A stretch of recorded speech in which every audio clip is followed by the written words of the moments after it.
Olá! Hoje a gente vai fazer uma verdadeira viagem pelo mundo da terapia psicanalítica. A ideia é entender de onde ela veio, sabe? E, mais importante, para onde ela vai. Esse objetivo super moderno de literalmente expandir as fronteiras da mente. Então vamos nessa! Bom, para começar, vamos pensar numa coisa que, olha, acho que todo mundo já sentiu em algum momento. Sabe aquela sensação de estar preso num ciclo? De repetir os mesmos padrões, os mesmos erros, até os mesmos tipos de relacionamento? Pois é, exatamente esse tipo de enigma do comportamento humano que a psicanálise tenta, desvendar. E aqui está o ponto central, que é fundamental entender. A psicanálise não está muito preocupada com um conserto rápido, sabe? O objetivo dela é bem mais ambicioso. A ideia é, de verdade, ampliar a capacidade da mente, dar mais possibilidades de escolha e, com isso, ir muito, mas muito além de simplesmente aliviar um sintoma aqui ou ali. Então tá, mas como é que isso funciona na prática? Para a gente começar a entender, vamos ver por que essa abordagem é tão mais profunda, porque ela vai além daquela camada superficial dos problemas. Olha só que contraste interessante. Muitas terapias têm um foco bem específico: diminuir sintomas, diminuir a ansiedade, a depressão, o que for. Já o tratamento psicanalítico, ele está buscando uma coisa mais no fundo, sabe? Uma revisão construtiva de quem a gente é, de como a gente se vê e como a gente interage com o mundo lá fora. E como é que se chega nessa tal revisão? Bom, a terapia mergulha de cabeça em várias áreas-chave da nossa vida. A gente está falando de olhar para os afetos e emoções, de identificar aqueles padrões que vivem se repetindo, de conversar sobre o passado e, um ponto crucial, de entender as nossas relações, inclusive a relação que se constrói ali mesmo com o terapeuta. E claro, desejos, fantasias, tudo isso entra na conta, porque faz parte de quem a gente é. Para a gente entender como tudo isso começou, a gente precisa voltar no tempo, lá para o pioneiro de tudo. Vamos falar de Sigmund Freud. Pensa nele como se fosse o primeiro grande explorador de um território que na época era totalmente desconhecido, a mente humana.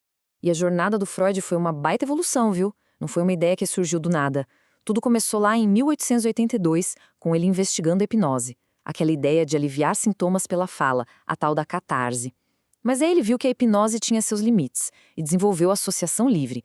Logo depois, veio uma das maiores sacadas dele, a de que os sonhos são o caminho, a estrada real para o inconsciente.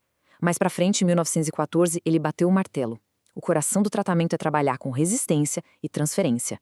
E para fechar, em 1923, ele apresentou o famoso modelo estrutural da mente. E o conceito-chave de toda essa exploração do Freud é o inconsciente. E olha, não é só um baú de memórias esquecidas não, hein? É muito mais que isso. Pensa numa parte da nossa mente que tem vida própria, que está sempre em movimento. E o mais impressionante, que influencia demais as nossas decisões do dia a dia. E o detalhe, sem a gente nem se dar conta. Para tentar mapear esse território todo, o Freud criou duas grandes estruturas, dois modelos. Pensa assim, ó, o modelo topográfico é como se fosse um mapa geográfico mesmo. Ele mostra as camadas da mente. O que está ali na superfície, que é o consciente, o que está logo abaixo, o pré-consciente, e o que está lá no fundo, nas profundezas, que é o inconsciente. Já o modelo estrutural é tipo um mapa de forças, de personagens em conflito. Ele descreve a dinâmica entre o id, o ego e o superego. Vamos olhar mais de perto esse segundo modelo, o estrutural. Primeiro, tem o id. Pensa nele como a nossa parte mais primitiva. É o puro instinto, a fonte de todos os desejos. Depois, tem o supereu. Ele é tipo o nosso juiz interno, a nossa consciência moral, cheia das regras que a gente aprendeu. E no meio desse cabo de guerra, tá o ego. Coitado do ego, né? A tarefa dele é super difícil. Ficar mediando o conflito sem fim entre os desejos do id, as ordens do supereu e, ainda por cima, as regras da realidade. Mas claro, a exploração não parou nos Freud. Esse mapa da mente continuou sendo desenhado, sendo refinado por muita gente que veio depois.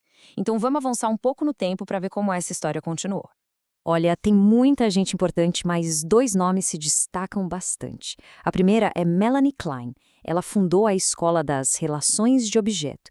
E a grande ideia dela é que a nossa mente é moldada desde o comecinho da vida pelos nossos primeiros relacionamentos. O outro nome é Wilfred Bion. O foco dele era um pouco diferente. Ele queria entender como a gente desenvolve a capacidade de pensar sobre as nossas emoções. Como a gente aprende a conter o que sente. Essa ideia da Klein é muito poderosa, né? Imagina que a nossa mente é um grande palco. E os personagens que atuam nesse palco são representações das pessoas importantes da nossa vida, principalmente lá do começo, nossos pais, cuidadores. E são essas relações de objeto que a gente internaliza que acabam virando a lente que a gente usa para enxergar e interagir com o mundo. Já o Bion, ele nos deu um modelo incrível de como a gente aprende a pensar. É quase uma mágica. Ele diz que tudo começa com o que ele chamou de elementos beta. Pensa nisso como sensações brutas, angústias que a gente nem sabe nomear, que não fazem sentido. Para isso virar pensamento, a gente precisa de uma outra mente que consiga conter isso tudo. No início, a mente da mãe, do cuidador. E é esse processo de contenção que transforma esses elementos beta em elementos alfa, que são finalmente os pensamentos e sentimentos que a gente consegue entender e usar. Beleza. Com toda essa base teórica, vamos agora para a parte prática da coisa. Quais são as ferramentas, os conceitos que um analista usa ali no dia a dia do consultório? Olha, talvez o conceito mais importante de todos seja a transferência. O que é isso, basicamente? É a nossa tendência super-humana de reencenar, de repetir, na relação com o analista, os padrões de relacionamento lá do nosso passado. É como se o consultório virasse uma espécie de laboratório, sabe? Onde aqueles dramas antigos, aqueles vínculos podem ser revividos ali ao vivo, só que dessa vez com a chance de serem finalmente compreendidos. Esse exemplo clínico aqui deixa a ideia bem clara. Imagina um paciente que chega com uma atitude toda grandiosa, superior, e isso faz o analista se sentir como se tivesse uma missão muito honrosa, a de atender alguém tão especial. Isso não é só sobre a personalidade do paciente, entende? É a transferência em plena ação. Ela está comunicando algo muito profundo sobre o mundo interno daquela pessoa. Talvez, quem sabe, uma defesa contra um sentimento de inferioridade. Tá, e a reação do analista a tudo isso? O que ele sente? Isso tem nome, é a contratransferência. E o legal é que antigamente isso era visto como um problema a ser evitado. Hoje, não. É o contrário. É uma ferramenta de diagnóstico fundamental. O jeito que o analista se sente em resposta ao paciente é uma fonte riquíssima de informação sobre o que está acontecendo lá no inconsciente de quem está ali na análise. Outra coisa importante, todo mundo usa mecanismos de defesa para lidar com a ansiedade. Só que eles existem em vários níveis, digamos assim. Tem os mais maduros, tipo o humor ou a sublimação, que é quando a gente canaliza um impulso para algo criativo, construtivo. Esses são super saudáveis. Aí tem os neuróticos, como a repressão, que são bem comuns. E, por fim, tem os mais imaturos, como a negação, sabe? Fingir que algo não está acontecendo. Ou a cisão, que é aquela coisa de ver tudo 8 ou 80. Ou é tudo perfeito ou é tudo horrível. E esses, claro, podem atrapalhar bastante a vida. Certo. Depois de toda essa exploração, de todo esse trabalho, qual é o destino final? O que se espera alcançar no fim dessa longa jornada terapêutica? Olha, os resultados são realmente profundos. Uma análise que dá certo leva uma liberdade interna muito maior. Ela consegue reativar processos de desenvolvimento que talvez estivessem travados.